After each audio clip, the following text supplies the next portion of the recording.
Hi Greg, I'm Jordy Izzard and I'm an Alumni Relations Officer at SAIS. I'm interviewing Greg Whiteman today, and he is from the class of 1969. And I guess we're going to just kind of have a conversation. Today's date is October 14th, 2010. And I'm just going to ask you some questions and kind of, just chime in and answer as you see fit. Okay. So, I guess the first question just is, what brought you to SAIS originally? Well, I had always planned to have, have been in the field of international studies. I got a degree at Dartmouth in international studies. Oh, that's great. So I, had already made that decision, when I went to, went to Dartmouth, that was the area I wanted to sort of devote myself academically. And then when I got out of Dartmouth, the only programs I applied to were tied into international studies: Tufts, Harvard, Columbia, and Johns Hopkins. Mm-hmm. Actually, coming to SAIS, it was sort of interesting, probably because having gone to school in New Hampshire, Hanover, yeah.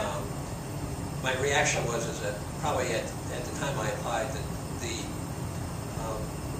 two schools that I was probably ranking the highest were Tufts and Harvard. And Harvard really more than Tufts. Mm-hmm. But the idea of studying in Boston, with all the schools and universities there and so forth, it was considered to be a mecca and so forth. But SAIS and Columbia offered me money. Mm-hmm. And Harvard, being Harvard, basically said, we won't decide now whether to give you money, but you need to commit. So I said, oh, I see this works. I commit first, and then you decide whether I deserve qualify money. or not, right? I said it should be in the other way. So because of that, then I just took Harvard out of the equation. So it really came down to Columbia, Johns Hopkins. Mm-hmm. Probably New York and D.C. Yeah, probably because of being in D.C. and so forth. That was probably the key tiebreaker between Columbia and Johns Hopkins. Columbia's program was that law international studies degree. Right. So it was slightly different and so forth. So that made a difference. So did the area in Washington and all that it has to offer, like sort of in the immediate in my decision process? Yeah. Or the cities in any way, sort of not really. I mean, all three cities. I mean, I knew New York and Boston a lot better than I knew Washington, but they were all major cities. So, Washington itself was not a factor, but it didn't create a problem. So it really came down to the fact that I just thought that SAIS offered more in total than Columbia. So that's when I just sort of made that final decision to come down to Washington. Did you go straight from Dartmouth into graduate school? Yeah, back in those days, the whole idea that you had to be out in the the private sector with a job for 2 or 3 years before you applied for graduate school, that whole principle of going to graduate school experience first was not a critical aspect in those days. You also have to remember another factor. Affecting everyone in the late '60s was the war and the draft situation. So very few people could say I'm going to work for 2 years, right, and then come back to graduate schools, because in those 2 years that they were working, they were going to be exposed to draft. So it was almost a security in some ways. Either in those days, either you made a decision to go into the military, or you made a decision to continue going your to education. School. Yeah. Unless you had some deferment, like a medical deferment or something. Going to school in those days, up until the end of 1969, there was still student deferment for graduate programs.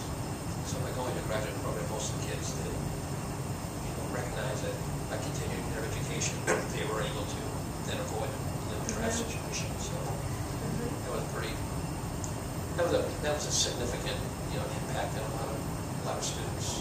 Decision making. Yeah. Did you know friends that ended up getting drafted? You mean from SAIS?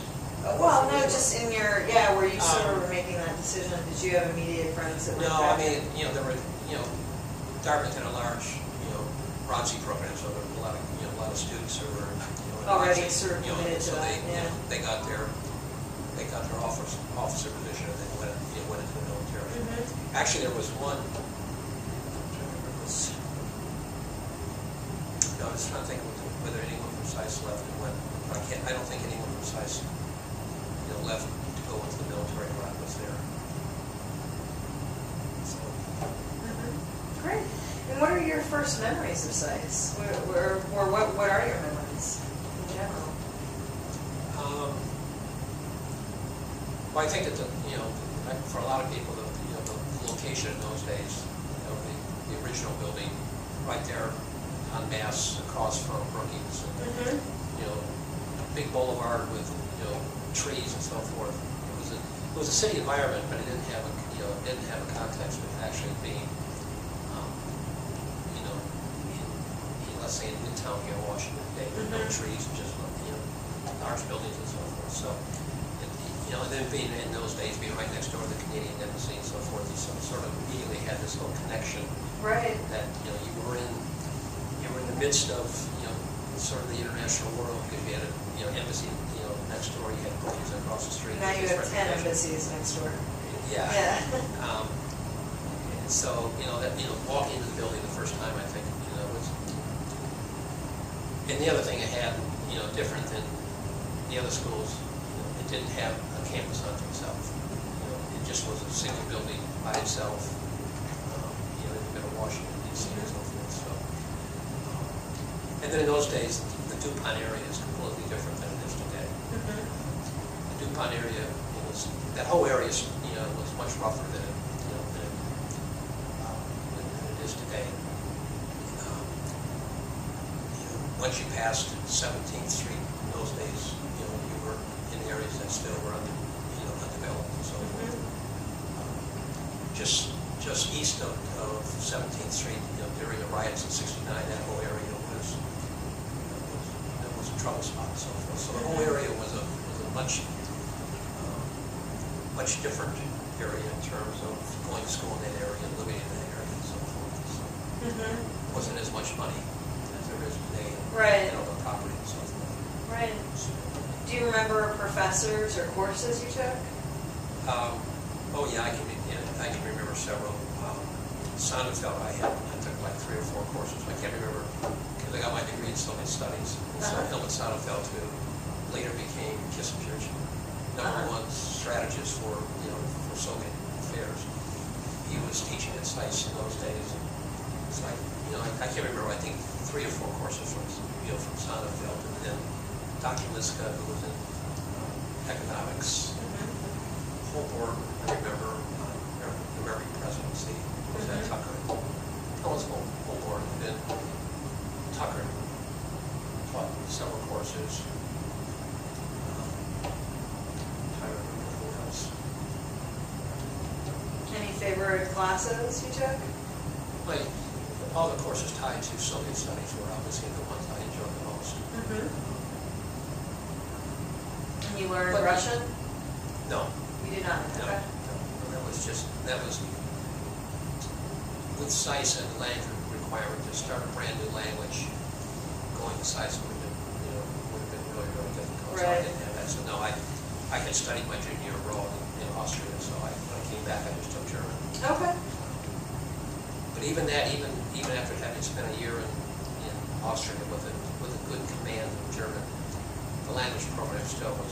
I think for probably 90% of the students, that the language requirement was a very challenging one. Yeah. I don't think anyone enjoyed it, especially when you had to take your oral exam. So you spent 2 years, in preparation for your master's and everything. You really came back to that horrible exam in the language and said, okay, 2 years out of my life, and now this language requirement is going to get my way. So, but I think stressful. I think most of the, probably, I can't say for sure, but I think most of the students probably, found that, one of the more difficult requirements, getting a degree.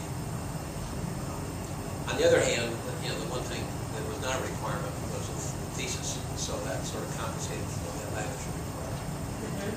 So that, because other programs require a thesis. Right. So How's your German? Today, Yeah. boy, every so often I can dream a little bit of German. You don't want to go take your orals again? No, no.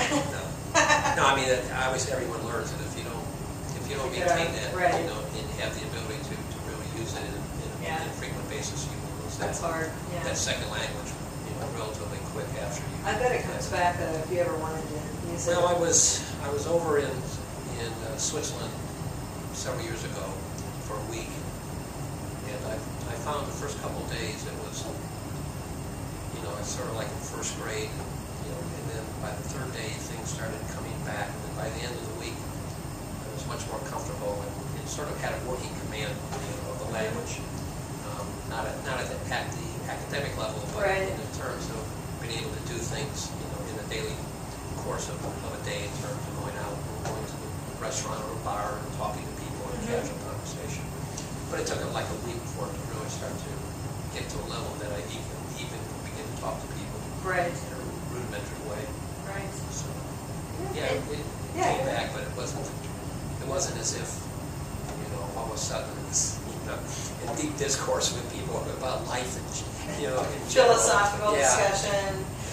Yeah, and tell me a little bit about your career path and where you thought you were going with your degree, well, and maybe I was definitely continued. going to go to the State Department. Uh-huh. I mean, when I said international studies, it was international studies to go right to the State Department. That was your goal.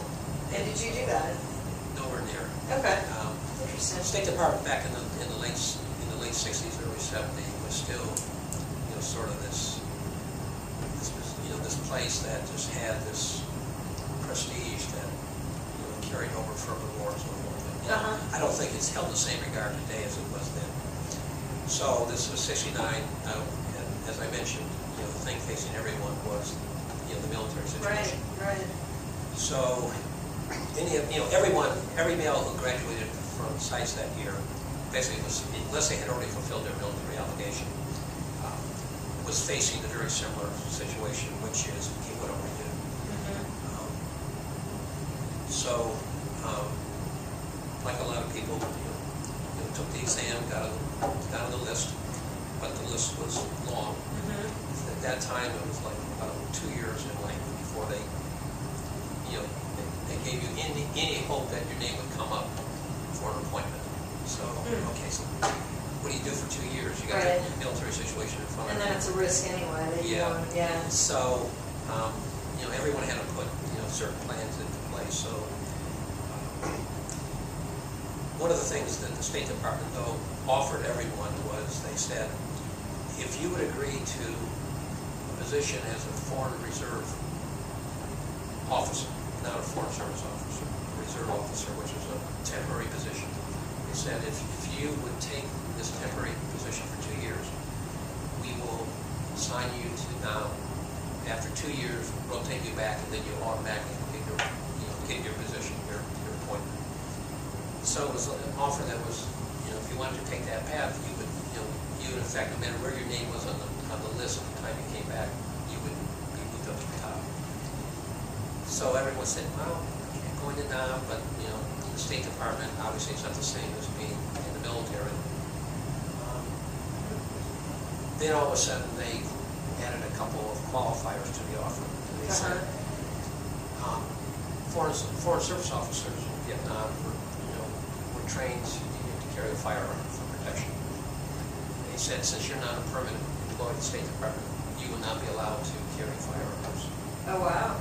And then they said, oh, by the way, that you basically would be assigned to what was called the Phoenix effort in Vietnam, which was the effort to sort of build the infrastructure at sort of the province level down in the villages, working on 8 projects, building wells and schools and so forth. So several of us saying, okay, let's get this right. Go over now, not have a firearm, being out in the provinces, working on infrastructure projects which the Viet Cong and the Vietnamese were trying to destroy. Right. Didn't sound like a safe environment. Right. And so, I don't know how many of us went through that one, but there was like maybe 20 of us that were thinking about it. And only one of us took took them up on the offer. The rest of us said thanks, but no thanks. And was he okay? He came back Okay. all right, yeah. So in Good. retrospect, it might have worked out, you know.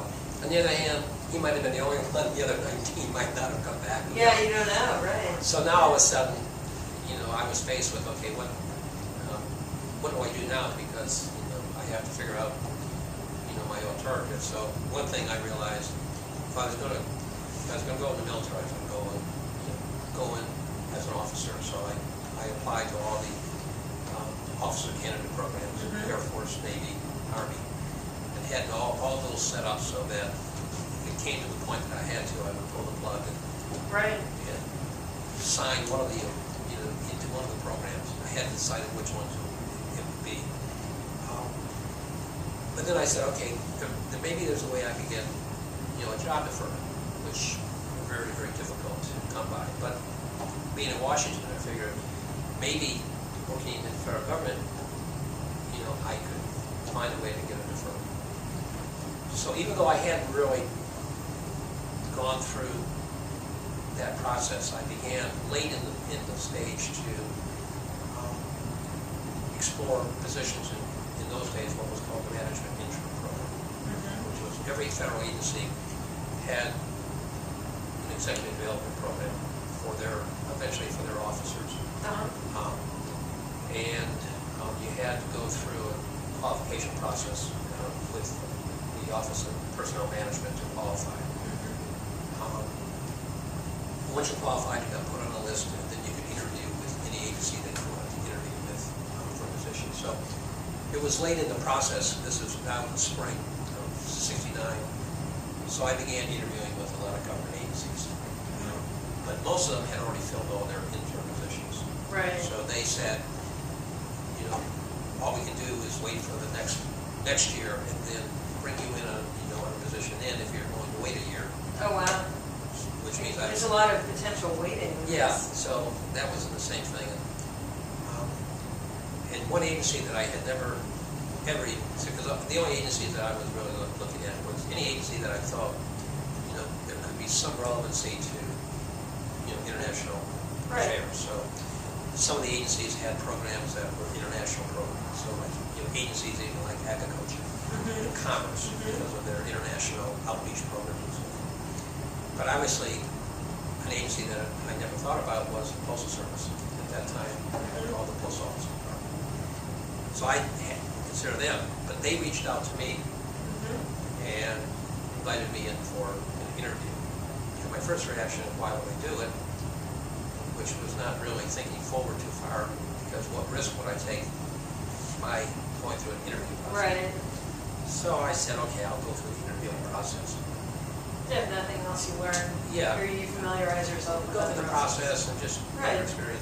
But it turned out, make connections. It turned out that when I went through the interviewing process, with the Postal Service, two things I learned really quick was one, their program was probably the best executive development program of all the companies that I had interviewed with outside the government. So companies like Exxon, all the big banks, all the corporate, right? You know, DuPont, and all big manufacturing companies. In comparison to those commercial programs, the Postal Service was investing so much more in their program than the. When you say program, like their training program? Postal Service program at that time was basically a 3-year developmental program. We rotated through a series of assignments. Very cool. You could pick your own assignments. So you could just like in school, in building your own, course plan, you could build your own sort of developmental plan. And so when I thought about it, I said, this is the best, this is the best offer I have. If I can take a position here, get a deferment, wait 2 years, then reconsider my opportunities with the State Department. So without any guarantee, I accepted a position in that program. So now my next step was to try to get a deferment, which in those days was really, really difficult. Right. And in those days, it was really interesting. The way you got a deferment was, first of all, you had to make a request to, at that time, the Selective Service Administration, which was a government agency independent, reported to the president. And they made a decision, and if they denied your request for an occupational deferment, or any deferment, but in this case occupation, you always had the right to appeal to your local draft board. Which was really interesting, because typically you would think that the local draft board would be the first place you would go, and the headquarters organization would be the final arbiter of the decision. But in this way, they really empowered the local boards to have the ultimate authority. Right. So I wrote this, what I consider to be a beautiful letter to the Selective Service, building a case why it was so much more valuable for my country that I could serve in this position and develop and support the government, support the country, than be just one of many people in the military serving potentially in Vietnam. Right. So I wrote my letter, and about 4 days later, came home from school. There was a letter from the Selective Service. Now in those days, the head of Selective Service, was a famous general, General Hershey, who had a reputation. No nonsense, sort of. I think he grew up under Patton, because I think he sort of wanted to be Patton II. So I opened this letter, and I just couldn't believe the letter. And over the years, in one of my moves, I lost the letter, because I wish I could save this letter. This was a letter, and this is not a verbatim. This is the actual letter itself.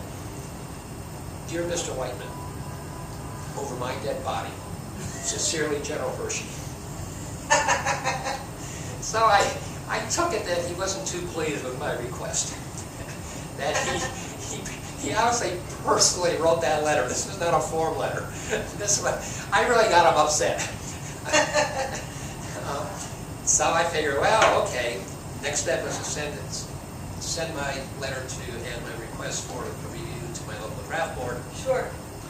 And about 3 weeks later, I get a letter back from my local draft board granting me my occupational deferment. Wow. They overruled General Hershey. Wow. Even over my dead body. Yeah, even over my dead body. Okay. So I came to work, and I began to tell all my friends about what had happened, and all my friends said, "Oh, you gotta be kidding me." So in the intern program, there was probably maybe, I'm going to say, 15 to 20 other males. So they all took my letter, changed, the specific personal words like my name and right. Uses my like job a or form something like letter that. or whatever. And they took the same letter and sent it to the Selective Service headquarters, knowing that it was all going to be rejected, and all got rejected. They all took their letters, took my letter that I wrote to my draft board, copied it, personalized it for themselves, sent it to their draft boards. None of the other local draft boards approved the deferment. So the only thing I could think of was General Hershey found out that my draft board had given me a deferment, that he must have been tracking. And when he found out that my local draft board outside Chicago approved it, he probably put the word out. Saying, if this comes up again, I do not expect any local draft board to overrule my decision to deny the request for an occupational deferment. So I was the only person who got an occupational deferment. So then I started my career, went through the intern program, and then I can't remember now, 2.5 years later or something, was notified that that appointment was available for me. So at that point now, then I had to make a decision that I had already spent basically 3 years of my life building sort of a career path in the Postal Service, or do I stop and go back and change it? And at that time, when I looked at all the opportunities for development, for career paths, in terms of the type of work I was doing and so forth, at that point I just made the decision that like in most decisions, there are reasons to go in different directions. But this one, I just decided not to make a change. One of the things I had found out was that in many ways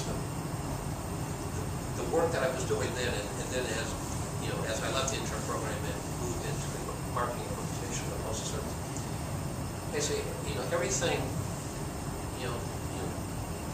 that you would do if you were in a position tied to foreign policy in terms of the skill set, in terms of the type of work you do. Right. Really, in effect, if you're in a marketing organization, you basically are in that same situation. Right. If you're in a marketing organization for a large commercial organization in very competitive marketplaces, you in effect have geopolitical wars every single day with all your competitors. You have constituencies, you have customers, you have stakeholders. And you have to build growth strategies to compete in the marketplace. You have to figure out, which strategies you're going to have to use to basically sort of increase penetration within segments of the marketplace you currently don't really serve, or strategies to strengthen your position with existing customers. But in many ways, while the context, the environment was not working in the State Department and being on a desk that being assigned to a particular country where you're basically mapping out your strategies for for growth, strategies for acquisition, strategy for enhancing relationships. It was just a different geopolitical sort of world that I was in, but it really has many similar characteristics and attributes that I would have found, at least which I came to, I would have found it if I had moved to the State Department. Sure, yeah. And so what I learned. So it was fulfilling, nonetheless. Yeah. Well, what I learned was that many of the things that you're exposed to when when academically you take a path in an area like international studies. A lot of what you're learning about yourself and the skills you develop that you can apply, they're very transferable anywhere else. Into an organization that most people would never make a direct connection between, sort of a passion for international studies, a plan to go to the State Department, and then where do you work with the Postal Service, and then trying to say, well, what's the connection between the two? Right. There's no direct connection in terms of, sort of the organizational sort of marketplace, but in many ways there's a very close connection between, those two worlds. They're very similar. What I think is interesting, there are two other SAIS graduates who actually work here at the Postal Service headquarters. Great. We have one, and I think he got his degree in the early '80s, and he's an economist in our pricing group. And then we have another person who actually called me when he was considering working for us. He was just coming out of SAIS at the time, so Brad, I think. What are their two names? Jim Kiefer and... oh, that's okay. No worries. Brad Marsh. Yep. The second one. Brad Marsh, okay. And Jim Kiefer? Jim Kiefer. Jim Kiefer. And so Brad called me and just wanted to touch base with me in terms of the opportunity and so forth. Now he actually is in our international business. So he came over, joined the Postal Service, but joined in the international business unit. So, but even though he's in the international business unit, it's he's probably doing things very similar than if you were in the international business unit of Citibank or Chase or something. So then, I started my career in the Postal Service, and then, a lot of people go through multiple decisions over a period of time in terms of either staying with an existing organization or moving to another organization. Typically, though, what you do find, and I think that this is contrary to a common myth that a lot of people have, 95% of employees of any large organization, 95% of employees at Ford, 95% of employees at Citibank. Right. 95% of employees of any large organization are career employees. There's a great myth that when you're sort of in the commercial marketplace and people are constantly moving from company to company to company to company. Right. It's a small minority of people, but most people basically, if they if they have positions that allow them to do the things that they enjoy, provide them opportunities for advancement and so forth. A lot of people basically, given a choice between trying to advance within one organization for a long time or advance through multiple positions with different companies. Right. Most people are taking the path of where they are and growing within it as opposed to trying to find opportunities to go from one organization to the other organization. Sure, right. So I, started in 1969 with the Postal Service, and then went through my 3 years. But then I did come out of the intern program in 1972 and moved into the marketing organization. Okay. And then I've been in the marketing organization ever since then. Okay. First half of my career in product management, right, running business units for the Postal Service. For us, business units are, for example, our package portfolio. We have a large business in large advertising medium, which I'm sure every day you go home, you do enjoy getting the advertising out. Absolutely, and the television too. And you also enjoy getting out the bills. I do.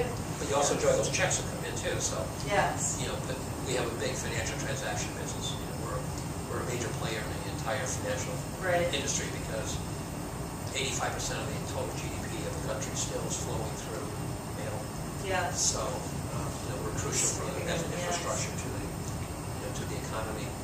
And then in the early 90s, I moved over and took over our market intelligence function. Oh, interesting. So you moved from marketing to market intelligence. It's all part of the marketing organization. Gotcha. I just went from managing business units to managing intelligence. Yeah. And then I stayed there for about 9 years, and then took another position for about 4 years, which was a market development function. And then after 4 years, that position got merged back with the old market intelligence group. So I have now a combined group, and then over a period of time, that group morphed back into purely a market intelligence group. So, today then I manage basically the market intelligence for the Postal Service. So, which is the type of work that if you're intelligence in a foreign, like the State Department, a huge amount of analytics tied to the work that's being done. It's probably a very similar one that if I was assigned to a particular sector, region of the world and so forth, that's largely intelligence work. Sure. And so it's just a different set of intelligence. Absolutely. Yeah. But it's very, very similar. Similar skill set. So anyway, that's where Good. that's how I ended up, where I am today and so forth. You still like it? Yeah, it's still very. The Postal Service is the 9th largest commercial organization in the country. We're basically a $70 billion company. Absolutely. Yeah. 550,000 employees, so we're very large, huge infrastructure. We are probably, I don't know where we're right, but we are one of the most technologically advanced companies in the country. People don't associate technology with the Postal Service. Sure. If you ever went into one of our plants and saw the depth of technology that we use to handle all the distribution of our mail line Sure, it's flow through our unbelievable. plants. Yeah. Postal Service basically was because of the muscle we put behind it, was all the optical character reading capabilities, technology. We basically were the developers of all that OCR capabilities because of using the technology to actually read the addresses on mail pieces. So, all the scanners and the barcode scanners and all that stuff, that the retail industry, started built with upon the day. Postal Service. Basically, we're the ones that did most of the initial investment in the technology. Come a long way since the carrier pigeon. Yep. Well, we never had carrier. We had horses, but not pigeons. Okay. The Greeks, I think, used pigeons. Somebody used them. In any event. Technology was advanced enough that we could figure out how to use horses. Right. But actually, people think the Pony Express actually was part of the original post office. Pony Express was a private company. It was not actually part of the Postal Service. Abe Lincoln was a postmaster. That's great. And not too many companies can claim a president that worked for them as an That's employee. true. He wasn't a SAISer though. No. I don't think SAIS existed back then. No, 1944 was it for sure. So I guess. Oh, that. Yeah. Remember? Sorry. You just mentioned that, but back in those days, every year, every September,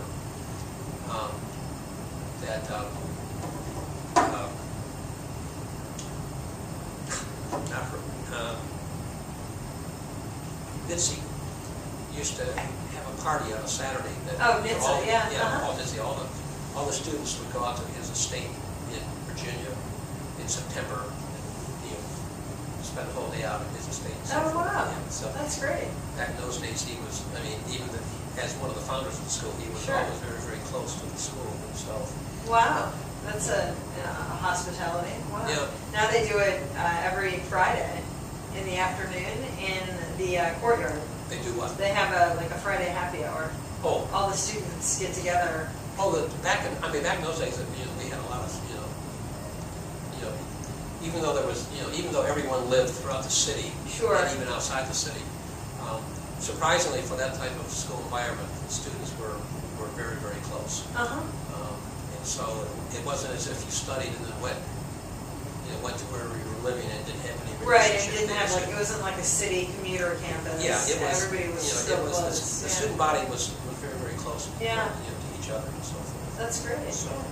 Good. And this was like a once a year thing that he did. Well, that was going on, but as the founder of the school, he just wanted to have all the students come over to, sort of a day together to just, his way, I'm not sure of saying that, I'm part of the school, I'm part of the history of the school, and so forth. It's great. Welcome aboard and so forth. Super. Well, now tell me, and actually going to current students, what advice, knowing the student body today and SAIS, what advice would you have to students graduating from SAIS? Oh, graduating from SAIS? Yeah, or current students. Well, one advice, if I'm being true to my own story, which is that, basically you can identify a lot of opportunities that you wouldn't associate directly with getting a degree in international studies. That I think people in other disciplines have recognized that I can get a degree and then I'm not limited, or I shouldn't limit myself in terms of where that then tracks me. But that you just have the opportunities to yes, you can look for opportunities that directly associate yourself with sort of international studies, so you can get jobs working for companies in their international business units. So you can be working for Citibank, but working in their international business operation, either in New York or work overseas for Citibank and so forth. But you can just you can take those same skills and you can apply them to other disciplines. You can apply them to finance and manufacturing and marketing and so forth. So you don't have to be limited to a type of organization. That's one thing I think is probably useful.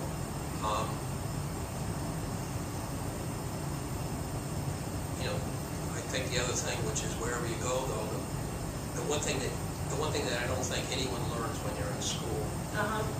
Now, more so today, more so than when I was in school, because probably a lot of the SAIS students are not coming directly out of school, coming into SAIS. But if that still was the case, the one thing you don't learn when you're in school is basically how to manage yourself in a large organization.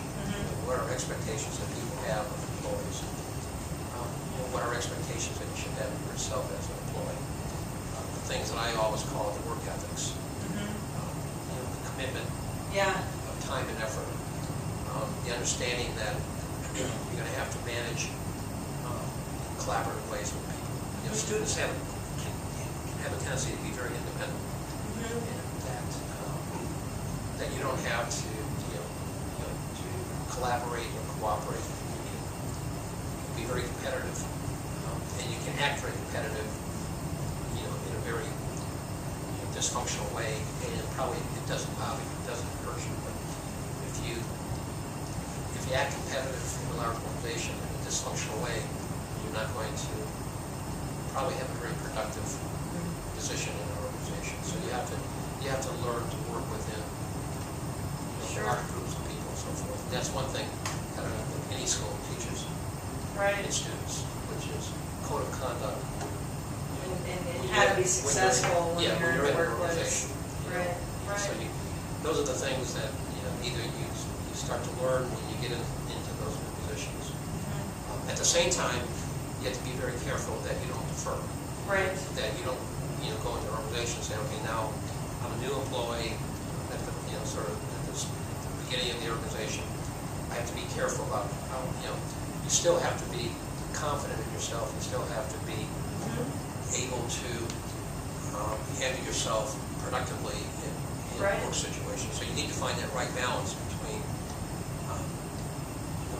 how to cooperate, how to collaborate within a larger work organization, at the same time how to exert yourself in a productive way, in a positive way, and so forth. So there's a fine balance between, if you were using sort of voice measurement between being too quiet and being too loud.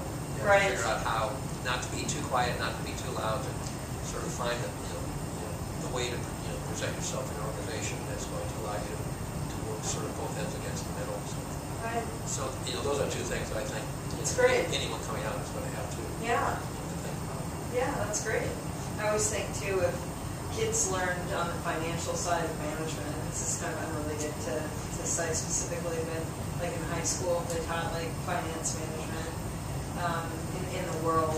I think that would be really helpful. Yeah, well that's what I think that a lot of schools now are requiring. They don't necessarily require, but there's a premium placed on it, and there's a prioritization in terms of reviewing applicants that sort of they expect that they are going to get higher scores than someone who has gotten a BA, gone on into the work world, whatever that work world is, into the military, working for a company for 2 or 3 years, then applying for graduate school, coming back in with that experience. And I really don't know whether it's really changed, the quality of education, whether students are better prepared for their, then working toward advanced degree. I don't know whether it's really had an overall impact on the quality of education, but for some reason that that they have felt that provides them better students with that at least 2 or 3 years of work experience before they can come back in. So. Well, great. Well, I really appreciate your time today. And what I'm going to do is I'm going to leave you with my contact information, and then if you want to get in touch with me, feel free to do so. But we really appreciate your time, and thanks so much. That first question about how you ended up where you are, you know who you should talk to? Who? Because it would be a completely different story.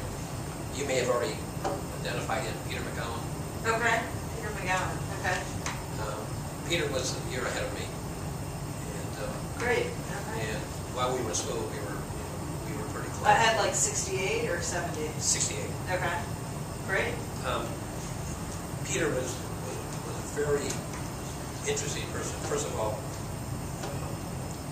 his father's family, they were the founders of Safeway. So Peter eventually ended up as chairman of Safeway.